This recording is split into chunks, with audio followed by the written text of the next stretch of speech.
સુરતથી સમાચાર સામે આવ્યા જ્યાં સુરતમાં જમીન પચાવી પાડવાના કેસમાં કાર્યવાહી કરવામાં આવી છે। ક્રાઇમ બ્રાન્ચે કાર્યવાહી કરતા કનૈયા કોન્ટ્રાક્ટરની ધરપકડ કરવામાં આવી છે। કનૈયા કોન્ટ્રાક્ટરના ભાઈના દીકરી અને પત્નીએ નોંધાવી હતી પોલીસમાં ફરિયાદ। બોગસ ડોક્યુમેન્ટ્સના આધારે જમીન પચાવી પાડવાનો આરોપ છે। વડીલો પાર્જિત જમીનમાં ખોટી સહી કરી અને જમીન પચાવી પાડી હોય તે પ્રમાણેના અહીંયા આરોપ કરવામાં આવ્યા હતા। તે પ્રમાણે કાર્યવાહી કરાઈ। વધુ માહિતી સાથે એસોસિએટ એડિટર દેવેન ચિટ્ટે જોડાયા છે। દેવેન, આ સમગ્ર ઘટના બની હતી જે તેને લઈને હવે કાર્યવાહી કરવામાં આવી, જો કે જમીન પચાવી પાડવાનો આરોપ પણ લગાવવામાં આવ્યો હતો। જે આ ખૂબ જ લાંબા સમયથી પારિવારિક જે પ્રોપર્ટી હતી તેને લઈને આ કેસ ચાલી રહ્યો હતો। કનૈયા કોન્ટ્રાક્ટર જે છે તે સુરતના ખૂબ જ જાણીતા વ્યક્તિ છે।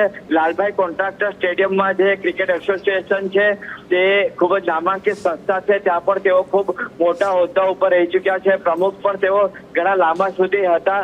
તો આ જે સમગ્ર ઘટના બની છે તેમની જે પોતાના સગા ભાઈ હતા તેમની દીકરી અને તેમની પત્ની દ્વારા આ કેસ કરવામાં આવ્યો હતો, જેમાં તેમણે ફરિયાદ એ પ્રકારની લખાવી હતી કે તેમણે ખોટા દસ્તાવેજો લઈને લોન લીધી હતી અને તેના કારણે તેમના પિતાને પણ ઘણું સહન કરવાનો વખત આવ્યો હતો। આ સમગ્ર મામલે જ્યારે ખોટા સહી સિક્કા થયેલા દસ્તાવેજો રજૂ કરીને જે આર્થિક રીતે ચીટિંગ કરવામાં આવ્યું હતું તેને લઈને પારિવારિક રીતે તેમની સામે જે છે તે કેસ દાખલ કરવામાં આવ્યો હતો અને તેના આધારે કનૈયા કોન્ટ્રાક્ટરની ક્રાઇમ બ્રાન્ચ દ્વારા જે છે તે ધરપકડ કરી લેવામાં આવી છે।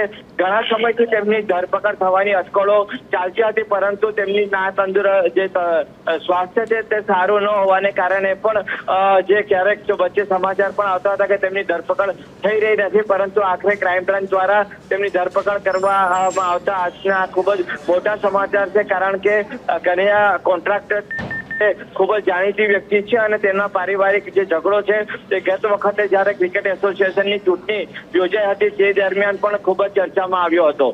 બિલકુલ, આભાર સમગ્ર માહિતી સાથે જોડાવા બદલ। તો ક્રાઇમ બ્રાન્ચે કાર્યવાહી કરતા આ સમગ્ર ઘટનામાં જે રીતે ફરિયાદ નોંધવામાં આવી હતી તે મુજબ કાર્યવાહી કરાઈ।